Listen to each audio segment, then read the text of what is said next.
नमस्कार। ईटीवी भारत के इस विशेष पेशकश में आप सबका स्वागत। लोकसभा चुनाव के 6 दौर का मतदान हो चुका है। महाराष्ट्र में पहली बार 5 दौर में मतदान हुआ और महाराष्ट्र हर बार की तरह इस बार भी चुनाव के दौरान चर्चा में रहा। इस वक्त हमारे साथ मौजूद है देश के सबसे प्रमुख राज्यों में से एक महाराष्ट्र के मुख्यमंत्री एकनाथ शिंदे जी। एकनाथ शिंदे जी, आपका बहुत बहुत स्वागत ईटीवी भारत में। मैं धन्यवाद। थोड़ी सी शिकायत कर देना चाहूंगा आपसे कि आपने बहुत इंतजार करवाया ईटीवी भारत से रूबरू होने का। हालांकि आपका काफी पुराना रिश्ता है ईटीवी के साथ। बिल्कुल। क्या कहेंगे, 5 दौर का चुनाव जो था वो खत्म हो चुका है और अब रिलैक्स, तो मतलब आपका स्वभाव तो नहीं है कि अब रिलैक्स हो सके, लेकिन क्या पांच थोड़ा सा रिलैक्स महसूस कर रहे हैं आप? पांच दौर का चुनाव में मैं व्यस्त था, इसलिए हमारी मुलाकात को भी थोड़ा समय लगा। जी। अभी 5 चरण का चुनाव महाराष्ट्र में हो चुका है और मुझे विश्वास है, मुझे पूरी तरह यकीन है कि हमारी सरकार ने 2 साल में जो महाराष्ट्र में किया हुआ काम, जो बंद पड़े प्रोजेक्ट, उसे आगे बढ़ाना, जैसे मेट्रो के प्रकल्प हो, बाला साहेब ठाकरे समृद्धि महामार्ग हो, कारशेड हो, Atal Setu game changer project हो, मुंबई का कोस्टल हो, मुंबई के कंक्रीट के रोड हो, ये सब जहां जाओगे वहां काम शुरू पाओगे। ऐसे परिस्थिति में पिछले 2 साल में, 1.5 साल में हमारी सरकार ने किसानों के लिए लिए हुए निर्णय, महिलाओं के लिए हुए निर्णय, युवाओं के लिए निर्णय हमने लिए, इंडस्ट्री बढ़ाने के लिए निर्णय हमने लिए। ये जो काम किया है 2 साल में, और 10 साल में मोदी जी ने किया हुआ काम, जो 50-60 साल कांग्रेस ने नहीं किया, अगले 100 साल नहीं कर पाएगी। ये बिल्कुल हम विकास का एजेंडा, डेवलपमेंट का एजेंडा लेकर लोगों के सामने गए हैं। इसलिए लोग काम को पसंद ही देते हैं, डेवलपमेंट को प्रायोरिटी देते हैं, और इसलिए हमें विश्वास है कि महाराष्ट्र में 40 से ज्यादा 40+ सीटें महायुति की आएगी। जैसे मुख्यमंत्री जी, हमने बिल्कुल शुरुआत में जिक्र किया कि महाराष्ट्र हमेशा चर्चा का विषय रहता है, लेकिन इस बार महाराष्ट्र चर्चा का विषय रहने की वजह कुछ और रही है। कई राजनीतिक विश्लेषक हो, कई लोग ऐसे हैं जो ये मानते हैं कि महाराष्ट्र कभी दुनिया का या देश का नंबर 2 रिचेस्ट अमीर राज्य माना जाता था। इस बार वो 10 की श्रेणी से 10 नंबर से बाहर आ गए हैं, टॉप 10 में महाराष्ट्र नहीं है। तो ऐसे कई सारे मुद्दे हैं। क्या वो आपको लगता है कि इन तमाम मुद्दों का असर सत्ताधारियों को, है ना, आपको होगा? देखिए, हमारी सरकार स्थापित होने से पहले जो उभाटा महाविकास आघाड़ी थी, वो तो फॉरेन डायरेक्ट इन्वेस्टमेंट में चौथे नंबर पे था, जीडीपी में पीछे था। यहाँ पर जैसे हमारी सरकार आ गई, हम एफडीआई में फर्स्ट नंबर हो गए, हम जीडीपी में हम बड़े कंट्रीब्यूटर बन गए। हमारे यहाँ पर 6 लाख का निवेश हुआ, इंडस्ट्री आई है यहाँ पर, उसको 70%, 80% एग्जीक्यूशन हम कर रहे हैं। लोग यहाँ पर आ रहे हैं, पहले तो लोग भाग रहे थे। यहाँ पर तो इंडस्ट्री जो चलाते हैं, उद्योजक है, उनके घर के नीचे कोई जिलेटिन रखता था, कोई बम रखता था, कोई उद्योजकों के घर में मोर्चा निकालते थे, तो कैसे आएंगे। लेकिन हमारी सरकार आने के बाद ये सब बंद हुआ, और हमने इंडस्ट्री को बढ़ावा दिया है, रेड कारपेट दिया है, सब्सिडी दी हुई है, सिंगल विंडो क्लियरेंस दिया है। इसलिए आज महाराष्ट्र को दुनिया भर के लोग, जो उद्योजक है, वो प्रायोरिटी दे रहे हैं, पसंद कर रहे हैं। हमारे पास इंफ्रास्ट्रक्चर है, हमारे पास पोटेंशियल है, हमारे पास अच्छी कनेक्टिविटी है, स्किल मैन पावर है, और इसलिए मैं बताऊंगा 6 लाख का निवेश हमारी सरकार ने इस महाराष्ट्र में किया है। इसमें एम्प्लॉयमेंट जनरेट होगा, लोगों के हाथ को काम मिलेगा, और इस राज्य का विकास होगा। और इसलिए हम चाहते हैं कि इस राज्य को विकास की ओर ले जाना।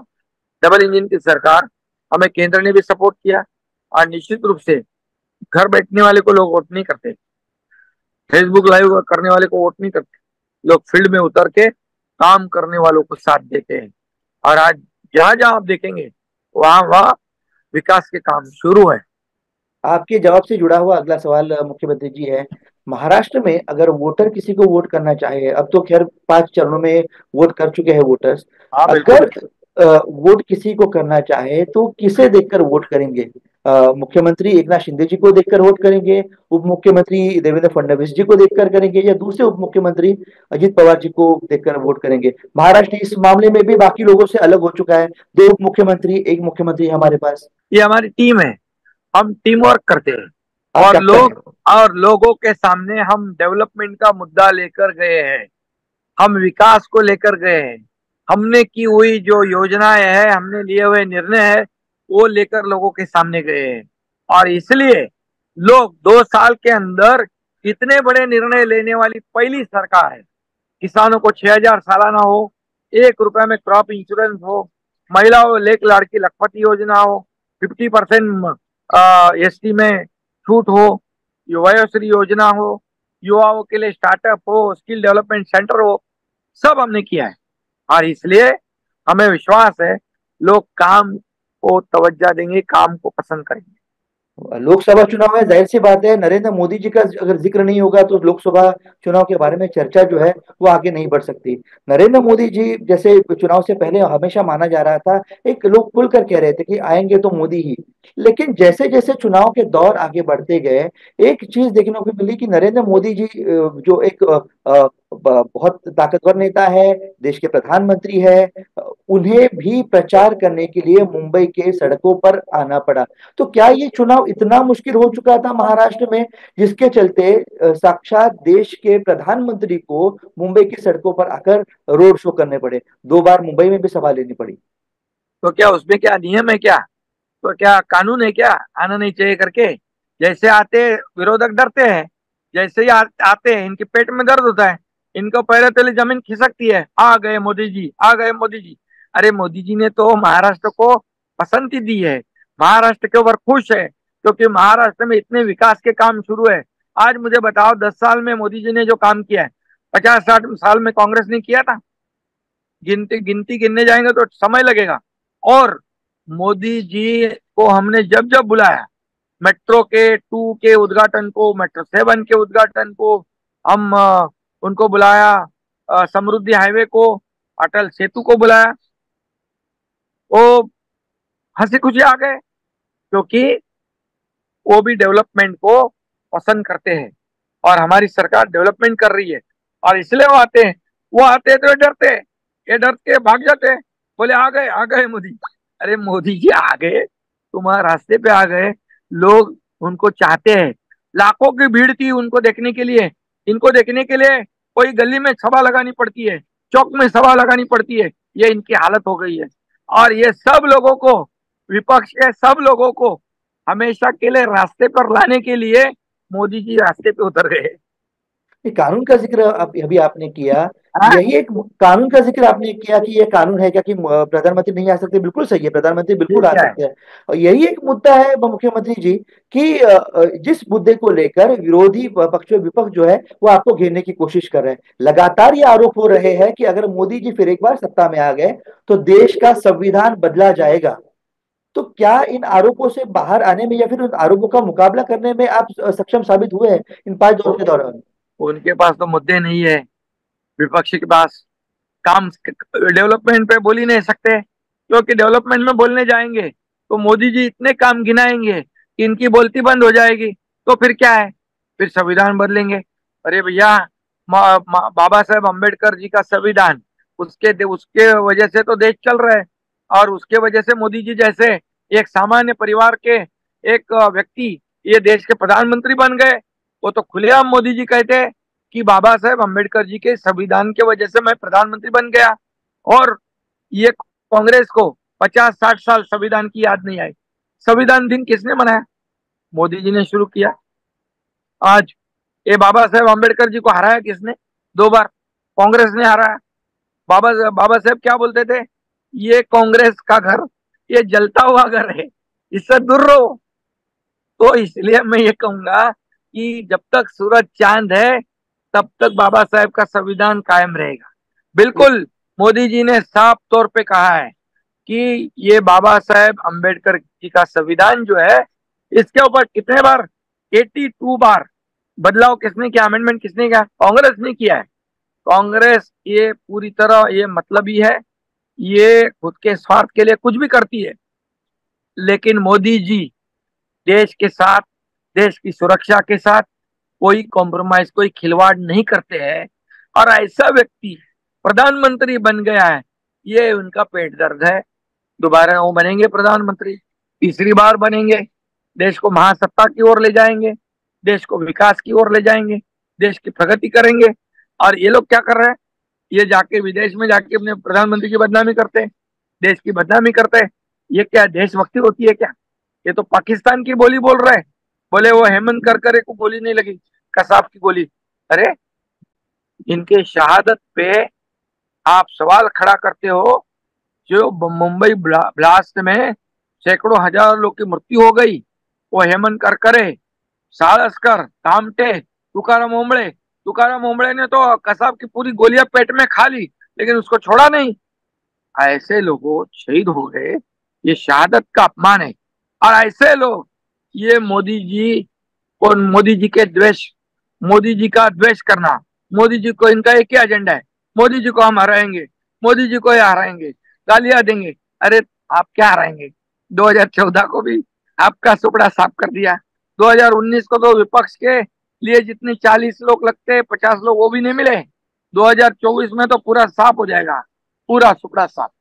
राहुल गांधी जी ने ये जितनी जितनी गालियां देंगे उतने लोग मोदी जी के साथ आते, मुख्यमंत्री जितने जी ज्यादा राहुल, आरोप उतने मोदी जी के साथ लोग।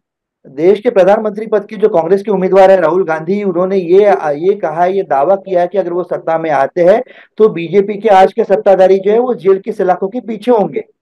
अरे ऐसा कोई सपने में भी सोचेगा नहीं, ये राहुल गांधी को प्रधानमंत्री बनाने का। ये जागते हुए तो छोड़ो, अरे भारत जोड़ो भारत तोड़ो करके सीधा भागता है बाहर ठंडी हवा खाने के लिए। ये मोदी जी ने तो 10 साल में एक भी छुट्टी नहीं ली, पूरा जीवन समर्पित कर दिया है। नींद में भी पूछेंगे कौन प्रधानमंत्री चाहे, तो बोलेंगे मोदी जी। ये राहुल का नाम कोई कौन लेगा? क्या उसका वजूद है, क्या उसका काम है देश के प्रति? बताओ मुझे। ये बनेगा कैसे? ये बनेगा नहीं, तो आगे की बात तो दूर। मुख्यमंत्री जी छुट्टी तो आप भी बिल्कुल नहीं लेते। आपका भी मन बहुत करता होगा, आप थकते कितने हैं हम देख चुके हैं, सालों से हम देख रहे हैं। छुट्टी आप भी नहीं लेते। आप भी ठंडे हवा की जगह पे जा सकते हैं। आपके पुत्र कुछ दिन के लिए गए लंदन, आप भी जा सकते थे, लेकिन छुट्टी लेना आपको पसंद नहीं है, क्या वजह है? देखो क्या है, मैंने अभी परसों गया मराठवाड़ा में, संभाजी नगर में गया। वहां सूखा, वहां टैंकर, वहां जानवरों को पानी, जानवरों को चारा चाहिए। वैसे वहां पर मैंने मीटिंग बुलाई, सब मैंने इंतजाम कर दिया। सरकार की जिम्मेदारी है। अभी किसान जो है, इतनी काफी जो धूप है, काफी गर्मी है, उससे सरकार, किसान हमारे तकलीफ में है।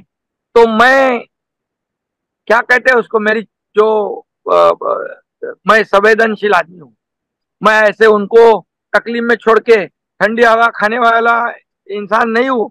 ऐसा मुख्यमंत्री मैं नहीं हूँ। जो लोग खाली सिर्फ चुनाव तक ही लोगों के साथ जुड़ते हैं, चुनाव होने के बाद उनको भूल जाते हैं, हम ऐसे नहीं करते। हमारा रिश्ता जो है किसानों के साथ, महाराष्ट्र की जनता के साथ, चुनाव हो या ना हो, हम उनके साथ हैं। इसलिए मैं नहीं गया। मैं वहां जाके मैं चैन की नींद नहीं आएगी मेरे को, इसलिए मैं यहाँ पर लोगों की सेवा करते बैठूंगा। आप संवेदनशील है, इसीलिए लोगों को आपसे ज्यादा उम्मीद है मुख्यमंत्री जी।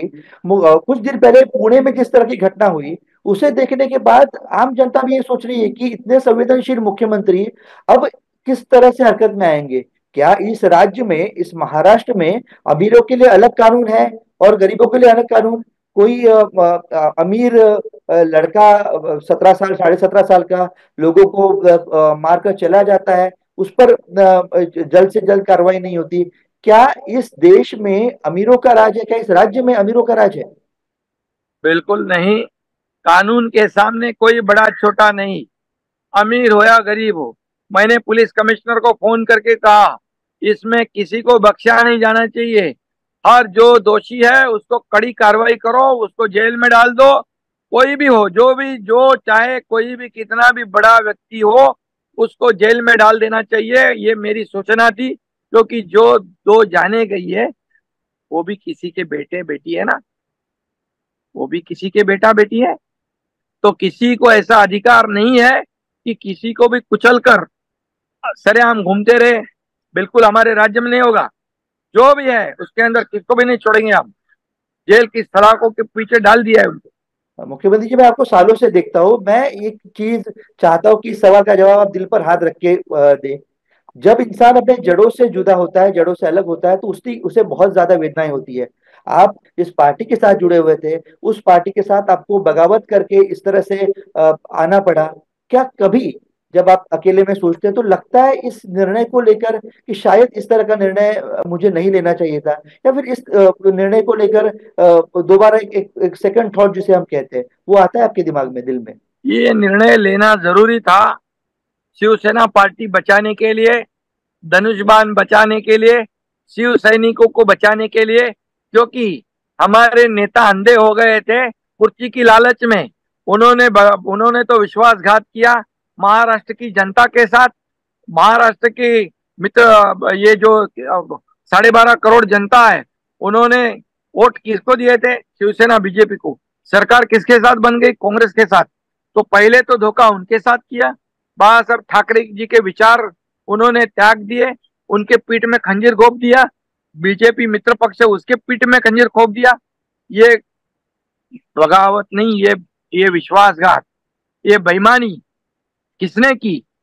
अगर हम ऐसे ही रहते तो ये शिवसेना खत्म हो चुकी। क्योंकि इनको दूसरा कोई नहीं, सिर्फ अपने मुख्यमंत्री पद 5 साल के लिए चाहिए था। बाकी शिवसैनिक, शिवसेना पार्टी, उनसे कुछ लेना देना उनको नहीं था। इसलिए हमने ये निर्णय लिया और निर्णय ये लोगों को पसंद है। आज महाराष्ट्र का विकास हो रहा है, लोग हमारे साथ जुड़ रहे और काफी बड़े पैमाने पर लोग साथ आ रहे, क्योंकि हमने लिया हुआ निर्णय लोगों की हित के में और महाराष्ट्र की जनता के हित में लिया है। एक कर्मठ राजनेता के रूप में आपकी छवि लोगों के सामने आ रही है। जाते जाते दो सवाल पूछना चाहूंगा आखिरी, बस। कर्मठ राजनेता की एक छवि जो है वो लोगों के सामने आपकी आ रही है। कुछ देर देर पहले मेरे सहयोगी पूछ रहे थे कि एक देश स्तर पर जिन्हें लोग जानने लगे हैं, ऐसे नेता है एकनाथ शिंदे जी। अगर उनके साथ भविष्य में इस तरह कोई बगावत करना चाहे तो वो किस तरह से लेंगे, किस तरह से उसका सामना करेंगे वो? मैं तो काम करने वाला कार्यकर्ता हूँ। आज मोदी जी जिस तरह काम करते हैं 24/7, उनको देखता हूं मैं कि आज इतना काम करते हैं, इतना काम करते हैं, तो उनसे भी मैं प्रेरणा लेता हूं। और इस राज्य के लिए जितना भी बने अच्छा काम करने की कोशिश करता हूं। राज्य का विकास हो, इस राज्य के जनता के जीवन में परिवर्तन आए, अच्छे दिन आए, लोगों का भला हो। यही मेरा जो फोकस है, मेरा जो टारगेट है, यही है। बाकी छोटी मोटी बातें जो है उसको मायने में रखता नहीं। जाते जाते आखिरी सवाल, जिसे हम दशा और दिशा कहते हैं, महाराष्ट्र की दशा और दिशा आपके नेतृत्व में क्या पाते हैं? आप आने वाले चंद सालों में क्या दशा और दिशा देखते हैं महाराष्ट्र की? नहीं, महाराष्ट्र एक बड़ा राज्य है। आज केंद्र और राज्य दोनों एक विचार के पक्ष है। और यहाँ महाराष्ट्र जी है, वहाँ मोदी जी है। उनके नेतृत्व में, उनके मार्गदर्शन में, केंद्र की मदद से इस राज्य का पूरा विकास करेंगे हम। अब तक कभी नहीं हुआ, इतना काम करेंगे हम, इतना विकास करेंगे कि लोग भी याद करेंगे। चलिए, बहुत बहुत शुभकामनाएं। हम भी सब चाहते हैं कि महाराष्ट्र प्रगति के पथ पर इसी तरह से चलता रहे। बहुत बहुत शुभकामनाएं, बहुत बहुत धन्यवाद।